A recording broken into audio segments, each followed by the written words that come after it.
তো এই রাস্তার মধ্যে আমি একাই আছি, একটা মানুষ নেই। এখন বাজে 6টা বাজে, 6টা 5:30 বাজে, একটা মানুষ নেই রাস্তায়। প্রচুর বৃষ্টি, গাড়িও নাই। হ্যাঁ, তো আপনাদের দেখাচ্ছি কি অবস্থা। নদী ফুল ভর্তি পানি, নদী ভর্তি পুরো পানি। তো সবাই ভিডিওটা শেয়ার করবেন। হ্যাঁ, এবছর মনে হচ্ছে বন্যা হবে, মনে হচ্ছে প্রচুর বন্যা হবে এবছর।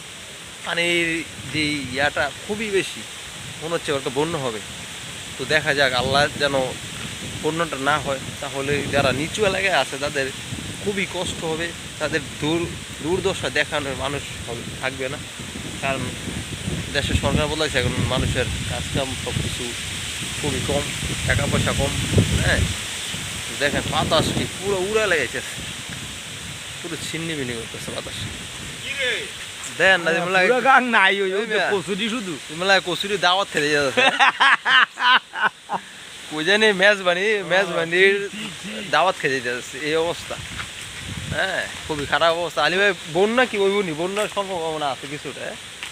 আরে বন্যা তো অবশ্যই, বন্যা কি না এবছর বন্যা হইব, সবাই চিড়ামুড়ি কিনে রাখেন। আম পরে না দিল্লি থাকছে থাকছে কুবড়ালেন বাইরে বাড়ি, বন্যা হইব, চিড়ামুড়ি কিনে রাখেন। আই আরে ও দে মাড়ো কত পানি দেখছো? দেখাইলাম ওই যে মাড়ো পানি বুঝাই দর্শক মাঠটা দেখাইলাম, মাঠে যে অবস্থা। ভাবছিলাম ঈদের পরে ফাইনাল খেলা দেখবো মজা করে, তো সেটা মনে হবে না। হ্যাঁ, তো এলে অবস্থা আজকা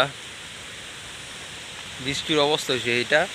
এই আবহাওয়ার মধ্যে দেখলাম এই মনে হয় 6টা থেকে 7টা পর্যন্ত, 7টাতে শুরু হবে বৃষ্টি সারা রাত।